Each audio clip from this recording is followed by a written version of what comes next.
differences between being alone and being lonely.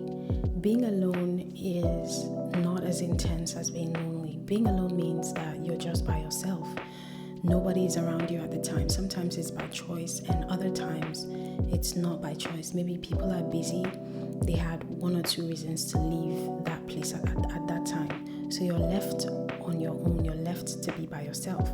That is what being alone means. Being lonely, on the other hand, is a state of emotional solitude. Like if you're feeling isolated, you're feeling like you're not able to connect with people. So if you're in the midst of people, yet you don't feel seen, you don't feel heard, or you're not connecting with other people, then you're lonely, okay? You're feeling lonely regardless of the fact that there are people around you. So here are some characteristics of being alone.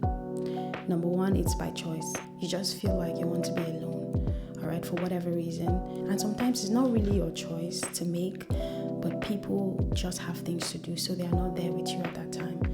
Next thing is that it provides a break from external noise and distraction, okay?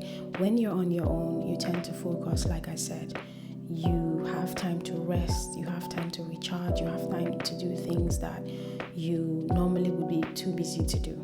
And one very important fact about being alone is that it helps you to improve your self-awareness, it helps you to understand yourself, it helps you to carry out introspection in the best way possible. You can actually be lonely even in the midst of people. So the first sign I want to talk about is the fact that you feel emotionally disconnected from everybody, regardless of where you are. So you're in a party and there's like 20 people in the party, but you're just on your own. You're unable to talk to people, you can't socialize, you're not connecting to anyone. You just feel disconnected generally. That's a sign of loneliness.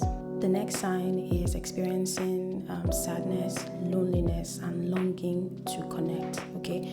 At this point, you're very sad, you're not happy. This is where depression comes in, and depression lasts for quite a long time before it is being termed as depression. You really have the longing to want to connect with people and do what other people are doing, but for one reason or the other, you're unable to do so. So another sign is that you're constantly seeking validation from other people, or you're constantly looking for ways to escape being by yourself.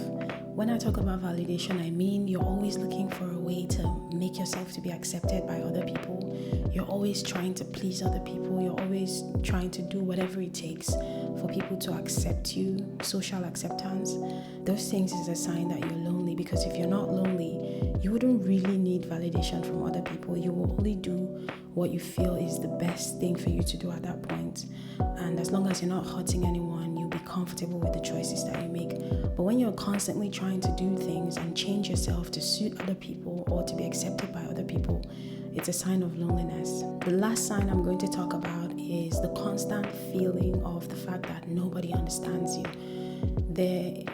It is really strange to be in a place where everybody is misunderstanding you for one reason or the other. That is why when one person complains about something, people overlook it. But when like 5 to 10 people come and complain about the same thing, about the same person, people tend to tell that person to look into themselves, since several people have come to complain about that particular thing about that person. So when everybody's misunderstanding you, it becomes a problem for you, okay? Maybe they are not the problem, maybe you are the problem. So when you constantly feel like nobody gets you, nobody understands you, nobody, not even one person, that is a sign of loneliness. Being alone and being lonely obviously are not the same thing, even though they may look like the same thing, but they're not. There are very healthy and normal people who are alone but not lonely. So understand the difference today and find out if you're alone or just lonely. Funny fact is that most introverts are alone, but they are not lonely, and most extroverts are lonely. Okay, that is why sometimes, not all of them, but most of them are lonely. They are always looking for that external energy to keep them going and to keep them stable. They're always running out looking for other people to be with or to hang out with or to socialize with. It's not because they really like it, but because they're escaping from something back at home, being by themselves. themselves all the time.